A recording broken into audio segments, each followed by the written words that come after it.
بسم اللہ الرحمن الرحیم۔ السلام علیکم۔ غزوہ بدر میں 70 مشرکین مارے گئے اور اتنے ہی قیدی بنائے گئے۔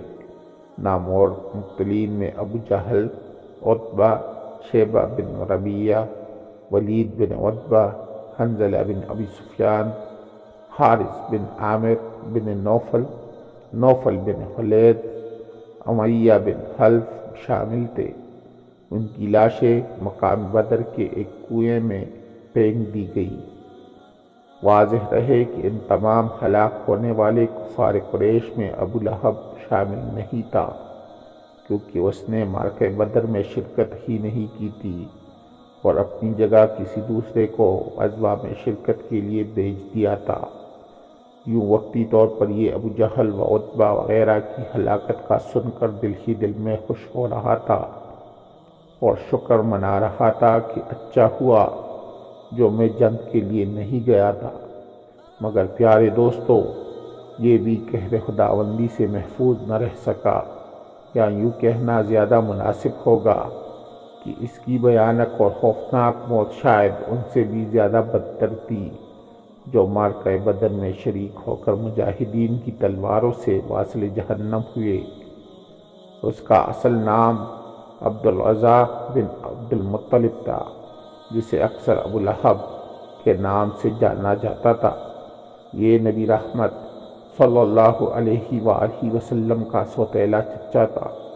اس کو ابو لہب کہنے کی ایک وجہ یہ بیان کی گئی ہے کہ اس کے والد نے اسے ابو لہب یعنی شعلے کا باپ کہا ہے، اور اس کی وجہ اس کی خوبصورتی اور دلکشی تھی یا اس کے سرخ گال تھے۔ مگر یہ اور اس کی بیوی، ان دونوں کا شمار ان بدبخت ترین لوگوں میں ہوتا ہے جن کی مذمت میں اللہ تبارک و تعالیٰ نے قرآن مجید کی ایک پوری سورۃ لہب نازل فرمائی۔ فرمان رب العالمین ہے، ابو لہب کے دونوں ہاتھ ٹوٹ جائے اور وہ تباہ ہو جائے، کیونکہ اس نے ہمارے حبیب پر ہاتھ اٹھانے کی کوشش کی ہے۔ اسے اس کے مال نے کچھ فائدہ نہ پہنچایا اور نہ ہی اس کی کمائی نے۔ عنقریب وہ شعلوں والی آگ میں جا پڑے گا، اور اس کی حبیثت عورت جو بھی کانٹے دار لکڑیوں کا بوجھ سر پر اٹھائے پھرتی ہے، اس کی گردن میں کھجور کی چھال کا وہی رسہ ہوگا جس سے کانٹوں کا گٹا باندھتی ہے۔ سورۃ لہب قرآن پاک کی اس سورت سے یہ بات تو روز روشن کی طرح عیاں ہو گئی کہ ان دونوں حبیثوں کے لیے دردناک عذاب تیار ہے، جس میں اب بھی گرفتار ہے اور ہمیشہ رہیں گے۔ مگر ہم آج کی ویڈیو میں خصوصیت سے ابو لہب کی بھیانک موت کا بیان کریں گے اور اس کی بیوی کا تذکرہ آئندہ کسی ویڈیو میں پیش کیا جائے گا۔ چنانچہ حضرت ابو رافع رضی اللہ تعالی عنہ فرماتے ہیں، میں حضرت عباس بن عبد المطلب رضی اللہ تعالی عنہ کا غلام تھا۔ جن دنوں غزوہ بدر کے لیے کفار قریش روانہ ہوئے، میں زمزم کے حجرے میں پیالے بنایا کرتا تھا۔ میں بہت کمزور آدمی تھا۔ جب ہمیں معلوم ہوا کہ بدر میں قریش تباہ ہو گئے ہیں اور اللہ نے ان کو ذلیل و خوار کر دیا ہے، تو اس خبر سے ہم نے اپنے آپ میں قوت و طاقت محسوس کی۔ انہی دنوں کا واقعہ ہے کہ میں ایک دن حسب معمول اپنے کام میں مشغول تھا۔ ام الفضل میرے باس بیٹی تھی۔ بدر کے واقعے پر ہم بے حد مسرت تھے کہ اتنے میں بدکردار ابو لہب اپنے پیر گھسیٹتا ہوا آیا اور خیمے کی رسی پر بیٹھ گیا۔ اس کی پیٹھ میری پیٹھ کی طرف تھی۔ اتنے میں لوگوں کی آوازیں آئیں کہ ابو سفیان بن حارث بن عبد المطلب آ گیا ہے۔ ابو لہب نے اسے اپنے پاس بلایا اور کہا، بھتیجے تم ہمیں بدر کی حالات بتاؤ۔ وہ ابو لہب کے پاس بیٹھ گیا اور لوگ اس کے ارد گرد کھڑے ہو گئے۔ ابو سفیان بن حارث کہنے لگا، وہاں کی کچھ خبر نہیں ہے، وہاں تو یہ عالم تھا کہ جب ہم لوگ اس سے جنگ کرنا شروع ہوئے تو یوں محسوس ہو رہا تھا کہ گویا ہم ان کے سامنے اپنی گردنیں پیش کر رہے ہیں، وہ ہمیں قتل کرتے یا قید کرتے، یہ ان کی مرضی تھی، اور خدا کی قسم میں اپنے لوگوں کو ملامت نہیں کرتا، کیونکہ وہاں تو زمین سے آسمان تک چتکبرے گھوڑوں پر سوار سفید نوجوان لڑ رہے تھے، جو کسی چیز کو باقی نہ چھوڑتے اور نہ کوئی ان کے سامنے کھڑا رہ سکا۔ حضرت ابو رافع رضی اللہ تعالیٰ عنہ کہتے ہیں، میں یہ الفاظ سنے تو مارے جوش کے میرے منہ سے نکلا، یہ فرشتے ہوں گے۔ ابو لہب کا یہ سننا تھا کہ اس نے میرے منہ پر زوردار تمانچہ رسید کر دیا۔ میں اس پر لپکا تو اس نے مجھے اٹھا کر زمین پر دے مارا اور میرے سینے پر چڑھ کر مجھے مارنے لگا۔ اتنے میں حضرت ام الفضل اٹھے اور ایک لکڑی اٹھا کر ابو لہب کے سر پر دے ماری اور کہا، جب اس کا مالک یعنی حضرت عباس بن عبد المطلب غائب تھے تو تو نے اس کو کمزور سمجھ لیا ہے؟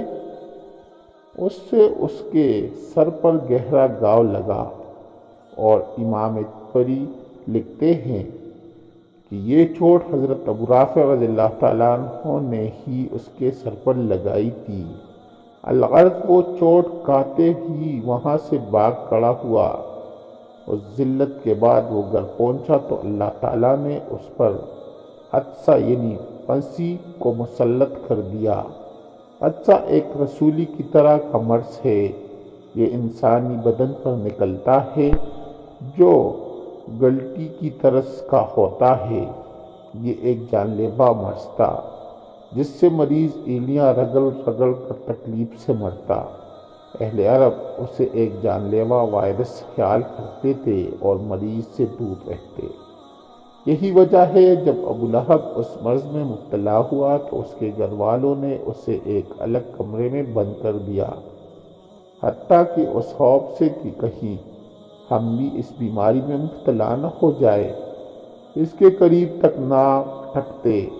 روایات میں ہے کہ وہ 7 سے 8 دن تک اسی مرض میں ایڑیاں رگڑتا رہا، بلاخر ذلت کی موت مر گیا۔ مگر مرنے کے بعد جب کوئی اس کی لاش کے قریب تک نہ گیا اور یوں ہی اس کی لاش کو کمرے میں پڑے 3 دن اور 3 راتیں گزر گئی، یہاں تک کہ اس کی لاش گلنے سڑنے لگی۔ حادثہ کا زخم پھٹ گیا اور وہاں اس میں کیڑے نے اپنے مسکن بنانا شروع کر دیا۔